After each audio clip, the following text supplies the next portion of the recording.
앞선 발표들을 잘 들었고요. 저는 들으면서 마치 제가 역사 속에 있는 것 같다는 생각을 좀 했는데요. 오늘 앞선 큐레이터들 발표에서 이를테면 2000년대 초반의 임미공이라든가 또 대한공감 문제 이런 것들을 얘기하는 그 현장들에 계속 있었던 사람이 저여서 정말 약간 이제 시차가 굉장히 많이 흘러가는구나 이런 생각을 했고요. 그다음에 제가 오늘 발표하려고 하는 내용은 사실은 저의 윗세대들의 미술에 대한 특히 한국 미술이 어떻게 서구 미술과 영향관계 속에 있는지에 대한 부분들을 좀 다루고 있어서 이렇게 역사가 이어지겠구나라는 생각을 하면서 앞선 발표자들 발표를 들었고 사실 또 오늘 저는 좀 거시적인 얘기부터 또 좀 구체적인 얘기까지 논의를 할 거여가지고 원고는 되게 이렇게 좀 구체적으로 자세하게 썼지만 논의를 좀 컴팩트하게 하기 위해서 이렇게 PPT를 좀 정리를 해왔습니다. 논의를 다 할 수 있을지 좀 모르겠는데요. 내용이 좀 많아서요. 천천히 얘기를 해보겠습니다. 일단 제가 연구하고 있는 주제는 한국의 개념적 미술이고요. 영문으로 이렇게 표기를 해놓은 거는 그러니까 똑같이 한국어로 얘기할 수밖에 없는 부분이 있어서 표시를 해놨는데 컨셉추얼 아트 인 코리아입니다. 그래서 이게 논문에서 그러면 한국의 개념적 미술이 뭐냐를 규정을 먼저 하고 가는 게 좋을 것 같아서 제가 서술한 거는 포괄적인 의미로는 일상의 사물과 사회적 현상부터 미술의 개념과 제도까지 비판적으로 사고하는 태도를 기초로 한 작업이 한국의 개념적 미술이다. 세부적으로는 그 사고 태도에 바탕을 두고 매체의 종류와 제작과 표현법을 다원화하는 것, 그리고 지적 논리나 메시지 전달을 위해서 이미지에 언어적 소통 가능성을 부여하는 작업을 한국의 개념적 미술이라고 정의하고 싶습니다. 그리고 이렇게 말할 때 제 논고에서의 가장 중요한 부분은 시간으로는 20세기 중후반부터 현재까지를 얘기하는 것이고 지역적인 부분, 지역적 삶이라고 하는 게 매우 중요한 조건으로 형성된 것을 말합니다. 실제로 이런 연구들이 꽤 지금 최근 많아지고 있는데 이제 명시적으로는 1990년대 중후반 이후에 한국 현대미술에서 두드러진 특성이 개념적 미술이다라고 논하는 연구들입니다. 근데 그런 연구들에서 저는 오히려 문제가 되는 거는 그 이론적인 타당성을 구축하는 비평에 대해서 어떤 문제의식을 갖기 시작했고 그 문제의식에 기반해서 그러면 이 연구를 통해서 우리가 한국의 개념적 미술이라고 했을 때 서구의 그 개념 미술과 구분되는 비평적인 기준들이 무엇이냐를 해명하고자 했습니다. 일단 제 논문에서 거리를 두는 이런 보편적인 그 전제는 첫 번째는 1960년대 후반 이후에 미국과 유럽을 중심으로 현대미술에서 하나의 사조로 컨셉추얼 아트가 자리를 잡았다. 근데 그거를 우리가 온전을 삼거나 아프리오리한 선언적인 조건으로 해서 한국의 개념적 미술을 설명하자라는 시각에 거리를 둡니다. 두 번째는 반대로 코리안 컨셉추얼 아트 이런 식으로 요즘은 K 어쩌고저쩌고 하는 것 같은 것처럼 선제적으로 한국적 개념 미술이 있다라고 구성을 하고 그거를 추상적이거나 배타적인 예술 이념으로 논하는 입장에도 거리를 둡니다. 그런데 이렇게 문제의식을 갖고 접근을 하니까 가장 첫 번째 문제적인 지점은 한국 근대미술 시작부터 있더라고요. 그러니까 한국 미술이 모더나이제이션을 했는데 그 기점은 19세기 말에 일본을 경유한 서구 모던 아트와 그 미술 제도가 조선에 이식된 것이다. 이제 식민지 미술론인데요. 이런 거를 당연하거나 결정화한 논리부터가 우리가 이제 제고를 해야 된다는 것입니다. 그 논리가 어떻게 현재까지 이어지냐면 저희가 파악한 절차적으로 보면 한국 미술의 창작과 비평 양쪽에다가 서구 미술을 전범으로 삼는 것입니다. 그리고 그것이 내재화되죠. 그 다음에 서구의 현대적 미술을 본보기로, 전범이라는 말을 풀면 본보기인데 본보기로 설정을 하고 그걸 일단 모방을 해야 된다. 그 다음에 그 모방하는 논리의 배경에는 우리가 갖고 있는 미술에 대한 태도나 사고가 수진적이기 때문에 그거를 혁신해야 된다는 논리가 있습니다. 그 다음에 이제 그거를 국제미술 무대에서는 전략적으로 동서의 미술을 융합하거나 아니면 그걸로부터 변별력을 확보하는 일을 하자. 이런 식의 그 비평관이 당위적이고 절차적인 과제로 관철이 됐다는 겁니다. 근 120년 내내. 근데 이거는 과거의 미술 비평문에만 나타나는 게 아니라 현재 공공미술기관과 제도에서도 한국미술의 세계화라는 게 당연한 목표처럼 반복 설정되는 일입니다. 이따가 제가 그래서 사례들을 드는 게 이 내용들이 될 것입니다. 그럼 이런 질문을 해볼 수 있습니다. 그렇게 근대 식민지 미술론이라고 하는 게 왜 반드시 한국의 개념적 미술에만 적용해야 되는가라고 했을 때 제가 파악한 논리적 근거는 세 가지입니다. 첫 번째, 서구의 개념 미술과 한국의 개념적 미술은 사실상 미술의 정의부터 문제시하고 그 형식과 내용, 또 미술의 사회적인 기능, 그다음 미술 제도를 비판적으로 다룬다는 점에서는 공통점이 있습니다. 그런데 그 문제의식의 시공간적인 조건, 그리고 내적인 동기, 그 다음에 실행의 역학, 무엇보다 작가와 작품이 다릅니다. 두 번째, 1995년에 한국미술계 내부에서 이미 개념미술과 구분해서 자신들의 미술을 개념적으로 정의하고자 하는 시도들이 있었습니다. 지금 저기 앉아 계신 안희철 선생님이 참여했던 좌담 같은 것들이 기록 문서로 남아 있습니다. 세 번째, 21세기 한국 미술의 패러다임 이행을 다루는 최근 국내 연구들, 제 연구도 마찬가지지만 그런 연구들이 다원화되고 있고요. 그다음에 특히 거기서 문제시하려고 하는 것들 중에 하나가 개념적인 전환이라든가 작가들이 개념적인 작업을 하고 있는 것을 설명하고자 하는 연구들이 있기 때문입니다. 본론 두 번째로 들어가서 저는 이 쟁점과 비판으로 본문을 구성을 했는데요. 미리 말씀을 드리자면 제목에 있는 이 용어들은 사실은 제가 인용구로 가지고 온 것들입니다. 하나는 우정화 선생의 개념적 전환이라는 용어고요. 하나는 나중에 나오겠지만 이영우 선생이 쓴 서문인데요. 거기에 서구미술의 도입이라는 말이 계속 반복되는 것을 인용해 왔습니다. 그다음에 제가 이제 문제시하는 거는 한 네 가지인데요. 첫 번째는 우정화 선생이 쓴 이게 문제시한다는 게 비난하겠다는 얘기가 전혀 아닙니다. 우정화 미술사학자가 쓴 한국미술의 개념적 전환과 동시대성의 기원이라는 책의 주 논리. 그 다음에 두 번째, 국립현대미술관이 사실은 예술경영지원센터가 한국미술 다국어 용어사전 서비스를 하고 거기에 개념미술 정의를 해놨는데 그거를 출처로 해서 국립현대 리서치랩이 이 내용을 정거로 밝히고 소개를 하고 있습니다. 두 기관이 연결되어 있는 거죠. 근데 또 하나는 테이트가 아트텀이라고 하는 온라인 서비스를 합니다. 거기에도 컨셉추얼 아트가 있습니다. 이걸 좀 비교해 보겠다는 겁니다. 그 다음에 아까 말씀드린 이영우 선생이 편저자로 있는 이 비평을 보는 현대 한국미술이라는 책에 서문을 좀 주목하고 있습니다.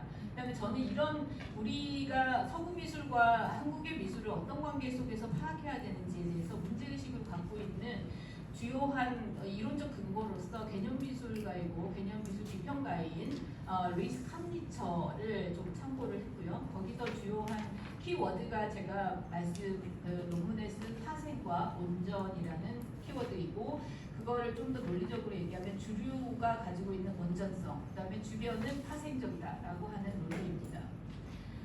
빨리빨리 진행을 하겠습니다. 일단 우정화 선생이 쓴 책의 이 내용은 사실은 선생 자신의 연구에 선행 논문이 있었습니다. 그 논문이 주요하게 시작하는 부분이 뭐냐면 1999년에 뉴욕 퀸즈 미술관에서는 글로벌 컨셉추얼리즘이라는 다국적 전시가 기획이 됐었고 우리 민중미술의 대표 비평가였던 송환경 선생이 커미셔너가 돼서 전시를 하나 기획을 했었습니다. 근데 그 기획한 전시의 서사를 보면 이 민중미술 대표자 큐레이터이자 비평가가 그 전에 1980년대에 민중미술을 시작하면서 1970년대 실험미술에 대해서 비판적이었던, 그러니까 현실사회랑 유리된 미술 그리고 보답적이다라고 했던 그 미술, 실험미술을 수용하고자 하는 태도를 보여줍니다. 그거에 이제 우정화 선생이 주목을 해서 1970년대 실험미술로서 그룹으로 ST가 있는데, 그러니까 스페이스 앤 타임인데요. 이 ST그룹의 이건용과 김보경이 주축이 돼서 1970년대 한국에서는 실험미술이 있었습니다.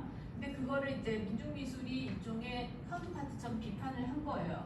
그리고 사라지는 것처럼, 단명하는 것처럼 했지만 1990년대 이런 글로벌 컨셉추얼리즘 전시를 성황경 선생이 기획을 하면서 오히려 비판적으로 거부한 것 같았던 실험미술의 작가들까지 초대를 해서 한국의 글로벌 컨셉추얼리즘 전시로 꾸렸다는 겁니다. 그거에 이제 우정화 선생은 일종의 미술사적 내러티브를 구성을 한 겁니다. 한국의 개념적 미술이 이렇게 시작됐다. 동시대의 기원이다 그것이.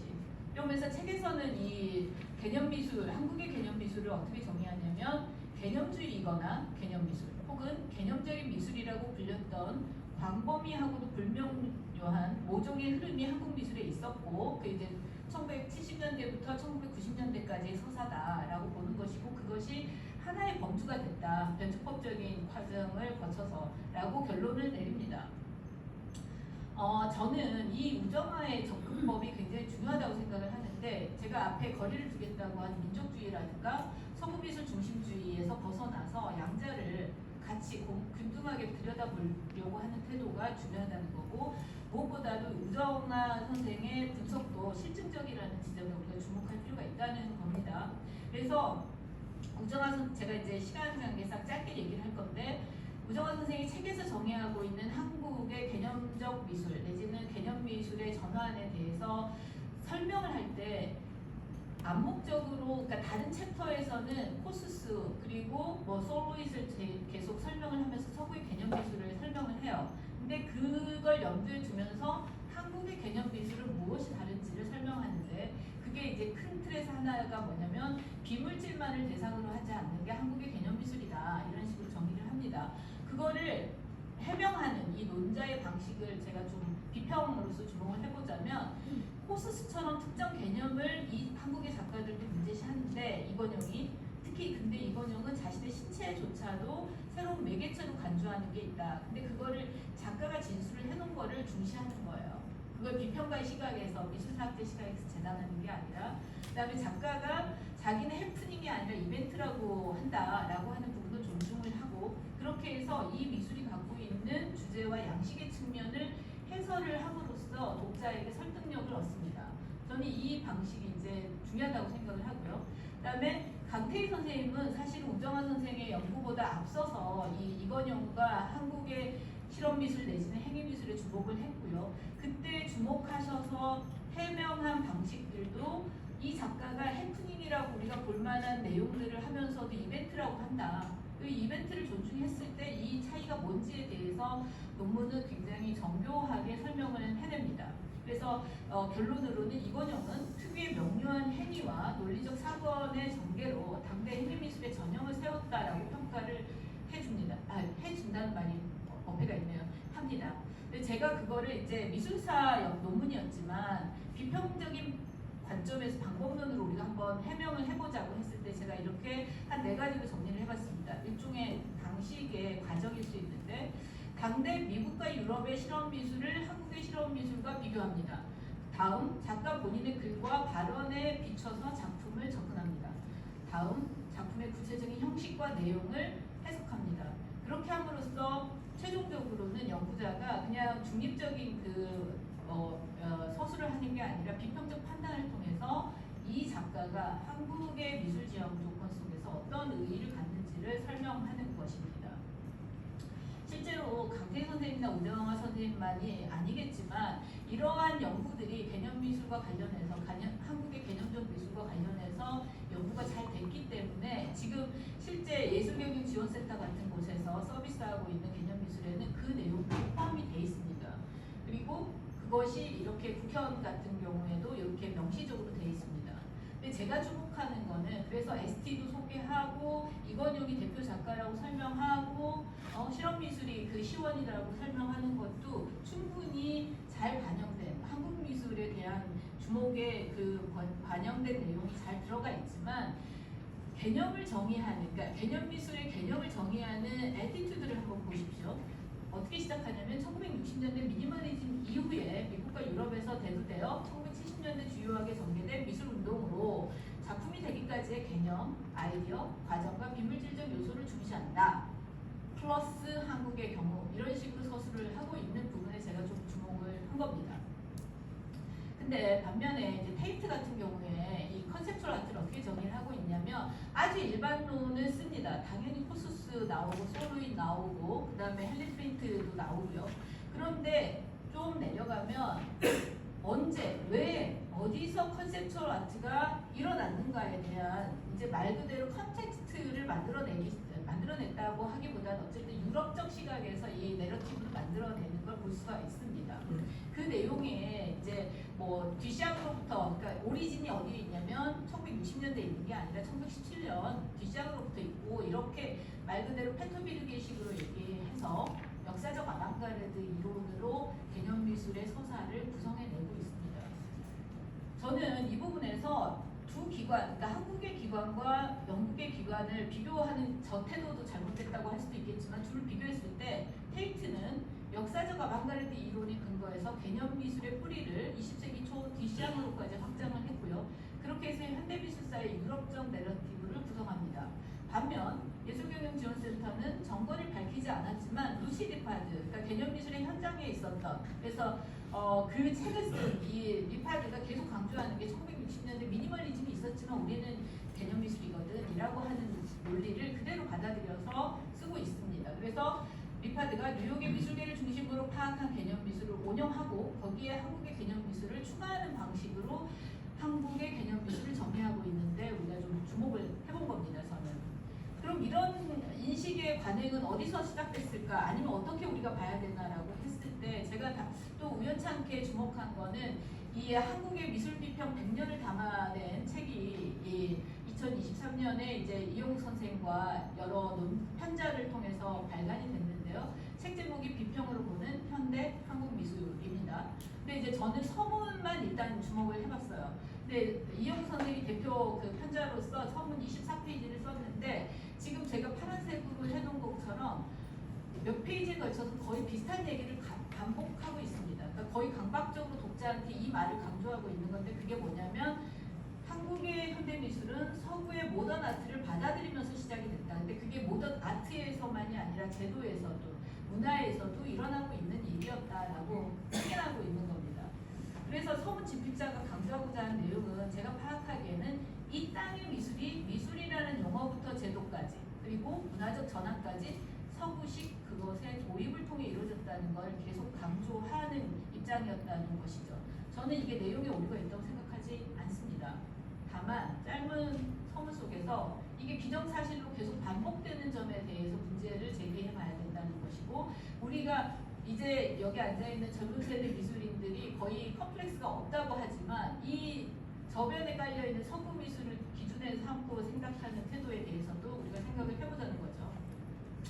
이거의 뿌리를 미술사학자들은 어떻게 짚고 있냐면 1902년에 일제의 어용학자인 세키노 다타시가 내세운 조선미술세태론, 중국미술 모방론, 조선민족 열등성론에 근거했고 그것을 식민지 조선의 지식인들이 받아들이고 그 받아들인 것들이 해방 이후에는 우리 비평계 거목이라고 할 수 있는 이경성 선생의 봉건청상론 그리고 동서융합론 그리고 서구미술을 수용해서 우리가 국제미술로 나아가야 된다는 논리로 흡수 통합되었다는 것입니다. 이렇게 볼 때 제가 짧게 거칠게 훑었지만 이러한 사고는 뿌리가 깊고 또 이중적입니다. 한편으로는 전략적으로 민족적인 걸 지켜야 되고 한편으로는 서구화해야 되고 하는 식의 모순을 갖고 있는 거죠.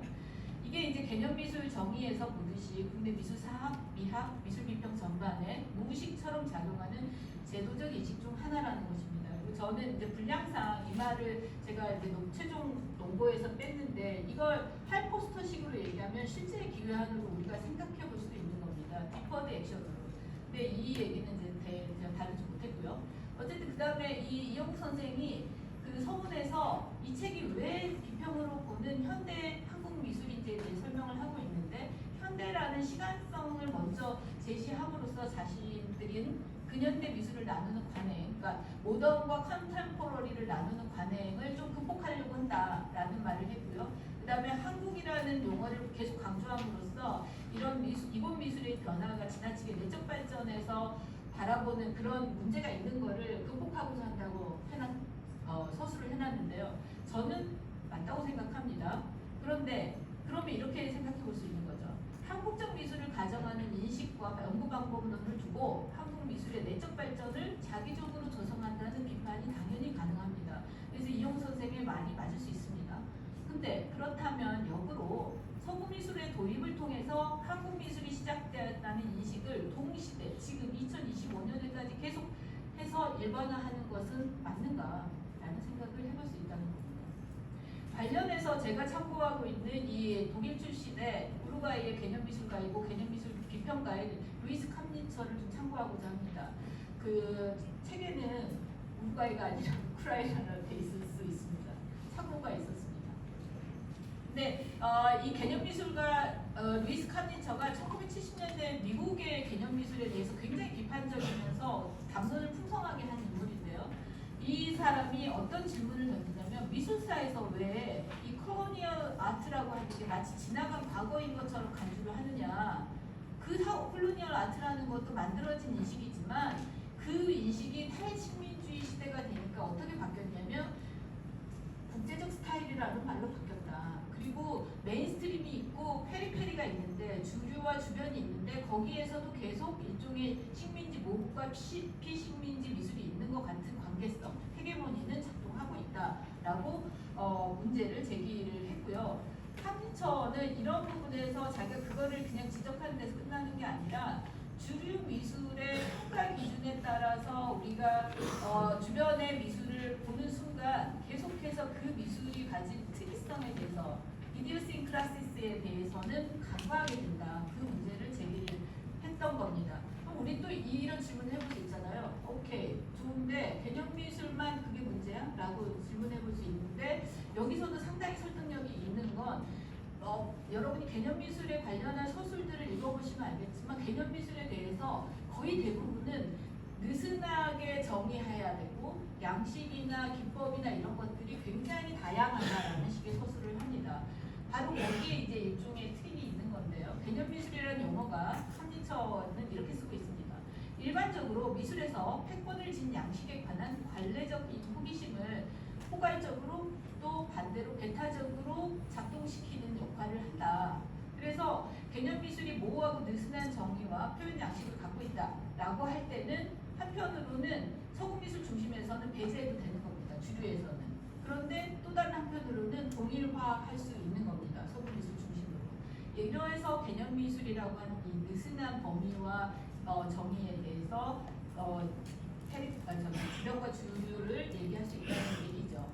그 다음에 이 부분이 굉장히 뼈아팠는데 저는 캄니처는 주변부 스스로 자기가 만든 것을 파생이라고 일축하고 비웃는 그런 그 피식민지적 인식을 파생성을 통해서 지역적 예술의 특이성 확보라는 사고를 전환시킨 게 캄니처의 라틴 아메리카 개념미술 연구입니다.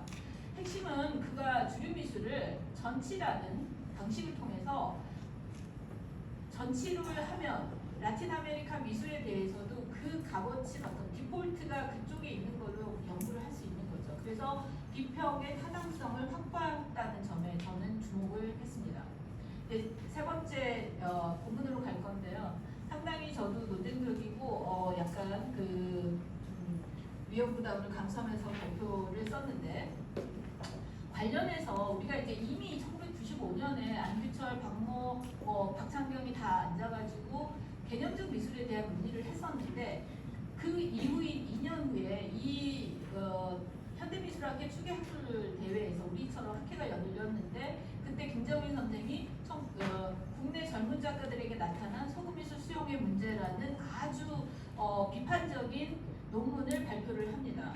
실제로 완전히 뒤집혔어요. 그 논문 때문에. 근데 논문은 어떤 식이었냐면 국내 젊은 작가들로 지칭한 사람들이 실제로 한 명 한 명 거명을 하고 그 사람들의 작품을 하나하나 제가 일부러 세어봤습니다. 서구미술 작가들 몇 명을 거명하는지. 35명이고요. 그룹은 뺐습니다. 35명의 작가를 거명하면서 국내 작가 6명의 작품을 하나하나 1대1로 도판으로 비교를 했습니다. 이 논문이. 여러분, 네, 어쨌든. 근데 특히 여기서 정말 그 가장 비중을 많이 두고 비난을 받거나 문제시 됐던 작가가 안규철 작가입니다.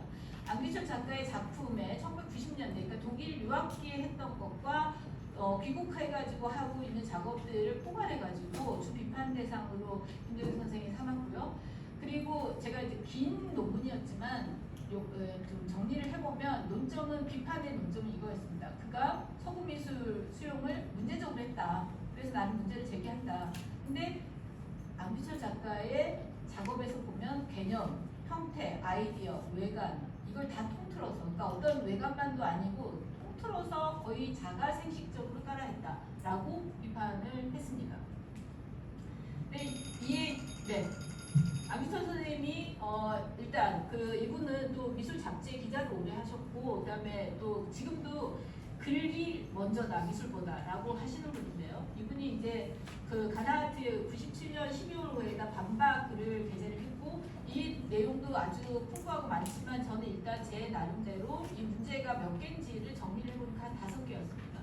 첫 번째는 김정희의 논문은 작품과 관련해서 사실관계부터 틀렸다. 두 번째, 자신의 작업이 이른바 개념미술의 범죄에 있음을 논자가 아는데도 불구하고 외형적인 유사성만 따지면서 작품의 가치를 폄하하려 했다. 세 번째, 일상의 사물로부터 비판적 사고를 발전시킨 자신의 작업을 두고 논자가 마치 특허권을 낸 외국 유명 작가가 있는 것처럼 지적함으로써 새로운 의미와 맥락을 형성하는 작업의 존재 가치를 부정했다. 네 번째, 논자야말로 오히려 서구미술 이론과 작가들 주장을 검증 없이 차용해서 한국 작가 작업을 폄하하는 도구로서는 서구 우월주의의 선입관과 패배주의적 열등의식을 보이는 걸로 읽었다.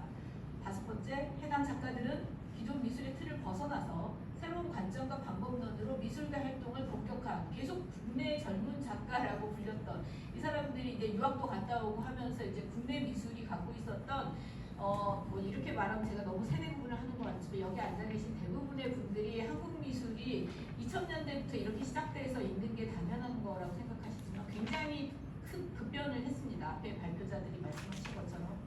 근데 그 당시 90년대 후반 당시의 한국 미술은 정말로 지금 말하는 여러분들 눈앞에 보이는 그 주류 내지는 대표 작가라고 하는 분들이 가장 마이너리티거나 문제적이거나 어디에 자리를 못 잡았던 작가들이고 저 같은 사람들도 일단 이제 뭔가를 해보겠다고 하는 시기였던 거죠. 그래서 안규천 선생의 관점에서는 젊은 후배 미술 세대들이 자신들을 주목하기 시작했는데 그거에 대한 일종의 위기감 같은 게 이런 학술 논문을 통해서 나온 거 아니냐라고 반박을 하셨습니다. 제가 이거를 하나하나 검토하는 거는 일단 논문의 틀 안에서는 한계가 있어서 몇 가지만 짚었습니다. 그럼 일단 논제의 비판이 미술사의 엄격성이나 미술 비평의 타당한 논지 전개를 통해서 그러니까 제가 일부러 앞에 강태희 선생이나 우정화 선생이 어떻게 하고 있는지를 짚었던 건데요. 타당한 논지 전개를 통해서 이루어졌는지 찾아보자고 하면 첫 번째 제가 문제적으로 봤던 건 이 논자가 첫 문장이 이렇게 시작합니다. 90여 년 동안 서구적 기법의 미술을 한국의 미술가들이 시도해왔다.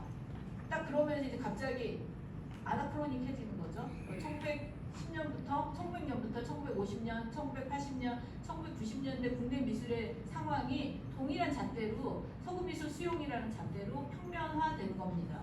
그 다음에 젊은 작가들의 경우는 그러니까 이제 논문이 구체적으로 세대를 딱 지정하는데 1980년대에 유학 간 이 작가들, 내가 문제시할 작가들을 봐라. 이 사람들은 자기 선배들보다 더 유학도 갈 수 있었고 매체도 다양한데도 불구하고 미술 수첩 같은 책 보고서 겉만 흉내낸 거 아니냐라는 비판을 해나갑니다. 그러면서 이렇게 썼죠. 1990년대 이후 유학과 해외여행으로 다양한 매체를 통해서 해외 미술에 대한 정보를 습득했을 텐데도 왜 역기능적인 측면에서 외관만 모방을 하고 있느냐라는 문제제기였습니다. 그러니까 세 가지로 제가 이걸 또 논의를 정리를 해보니까 직접적이고 다양하게 서구 미술을 받아들였는데 왜 기법과 외관만 모방하는 거냐. 두 번째, 국내 작가 작품에 원전의 주석을 달듯이 이렇게 읽어보면 다 증명이 된다. 이렇게 썼습니다. 그래서 최태만 선생님이 심지어는 검사의 역할 같다라고 주석에 붙이기도 하셨는데요. 근데 그 방식이 사실 제가 앞에 칸니처의 경우에서 본 것처럼 헤게모니 구조를 설정하고 그 다음에 주변과 주류를 배치하고 거기에 어떤 작가들이 있고 이렇게 해놓는 그렇게 산 쪽이 평가자가 되는 게 맞는 것 같은 논리 구조라는 겁니다. 네. 그리고 이제 구체적으로 안규철 작가의 작업에 대해서 어떤 식의 그 비판이 가해졌는지를 제가 설명을 하겠습니다. 안규철의 작품을 두고는 보이스 미술의 진정한 의미를 이해하였는가 의심스럽다. 그걸 하기 위해서는 보이스의 공부를 제대로 했어야 된다. 이렇게 논리를 정리를 하시고요. 논자가. 그래서 소재 목록을 편의에 따라 차용한 레파토아를 편의에 따라 차용하는 거를 막기 위해서는 보이스가 왜 그런 미술을 했는지 공부했어야 한다라고 주장을 하셨는데요. 일단 저는 과연 두 사람의 작품의 소재의 같음이 한쪽은 진정한 의미로 평가절상되고 한쪽은 소재의 편의적 차용으로 평가절하될 근거가 되는지, 무엇보다도 그 소재가 같다고 하는 것은 이 논자가 제대로 읽었는지를 봐야 된다는 겁니다. 지금부터 이제 구체적인 작품 얘기를 할 건데요. 지금 논자가 문제시한 것이 요셉 보이스의 맨시라고 하는 작품이고요. 앙규철의 이히 타펠이라는 제목의 작품입니다. 근데 논자의 그 당시 97년 논문은 제목도 좀 틀렸어요. 어쨌든 근데 보이스가 이제 논자는 이렇게 썼습니다. 미술의 사회 개선 기능을 강조하는, 그래서 계몽주의적이고 교육적인 측면의 미술, 사회적 조각을 했는데, 그렇게 해서 표현 매체랑 방식을 개념적으로 채택을 했는데, 앙규철은 칠판을 어떻게 했냐면 무신주의 대상으로 삼았다. 그리고 그의 1992년에 소묘의 글을 보면 칠판을 실판이나 나로 명명을 시도하고 있다. 저는 문장 구조도 잘 이해가 안 갔는데 이게 무슨 얘기냐면 요게 여기를 말하는 겁니다. 칠판에다 이희와 탕페를 썼다는 얘기입니다. 제가 이제 객관적인 그 사실부터 따져보겠습니다. 앙규철의 이히 탕페는 진짜 말 그대로 앞뒷면에 있는 작품입니다. 두 개의 작품이 아니에요. 그는 이희를 쓴 작품 앞면을 통해서 한편으로 매체, 그러니까 칠판이 매체잖아요. 지금 타펠이. 그게 나라고 주장하는 주체, 미디어가 주체가 되는 미디어 권력에 대해서 표현한 겁니다. 그리고 제가 그 안민철 작가의 많은 글들을 참조했을 때 이 작가가 고려한 것들이 굉장히 스펙트럼이 넓습니다. 먼저 자신이 유학을 가고 빈 공간이 될 수밖에 없었던 부채의식들이 여기에 있었습니다. 그러니까 5월 광주 민주화 운동을 왜곡 보도하는 국내 언론에 대한 부분, 그 다음에 자신의 미술계 잡지 기자 이력, 그리고 유럽의 68혁명, 그 다음에 마셜 맥크론의 미디어 이론까지, 미디어가 마사지다라고 하는 그것까지 성찰했기 때문에 나오는 작업이라고 볼 수 있는 겁니다. 뒷면은 흥미롭게도 이 탐펠이라는 알파벳 5개를요 목각을 해서 붙이고 거기에 그 칠판용 페인트를 칠한 겁니다. 칠판에 그게 튀어나와 있으니까 이제 판서 기능을 못하는 거죠. 근데 그때 이제 작가하고 제가 인터뷰를 해보니까 당시 유학생 가장이었고, 나이 많은 가장이었고, 그다음에 한국 교육과 독일식 교육에 대한 문제의식, 그다음에 공립학교를 보낼 건가 대안학교를 보낼 건가에 대한 고민의식, 그러니까 개인적 경험이라고 하는 게 무시 못할 만큼 중요하게 이때 있었다는 것입니다. 그다음에 두 번째 제가 이제 그 문제를 제기하는 건 이렇게 이론적인 엄격성, 작가에 대한 고찰도 충분히 됐는가 의심스럽지만 또 이론적으로 두 부분을 생각해 볼 수 있는데, 논자가 원전이라고 믿고 있는 그 요셉 보이스의 작업은 진짜 원전인가를 생각해 볼 수 있는데, 당시에 소재부터 작가가 표방한 미술의 사회적 기능이나 이념까지는 사실 오스트리아의 심리학자이고 사회개혁가이고 교육자의 루돌프 슈타이너의 칠판 드로잉을 굉장히 직접적으로 영향을 받았고, 지금도 그 미술관 연계 심포지움 같은 데서 굉장히 다뤄지고 있는 주제입니다. 그 다음에 캄니처도 이걸 다뤘는데 60년 후에 매우 유사하게 만들었다. 그러니까 슈타이너는 자기가 이제 설명을 해야 되는데 잘 안 될 때 칠판에다가 그거를 했는데, 그게 나중에는 좀 떼낼 수 있도록 위에다 이제 이면지를 깔고 여기다 그러니까 드로잉을 한 겁니다. 이게 마음 급해가지고 도판이 없어졌어요. 네. 그 프로세싱 그게 있습니다. 죄송합니다. 어쨌든 그래서 캄니처가 파악한 것처럼 보이스의 원전은 슈타이너다라고 할 수도 있다는 겁니다.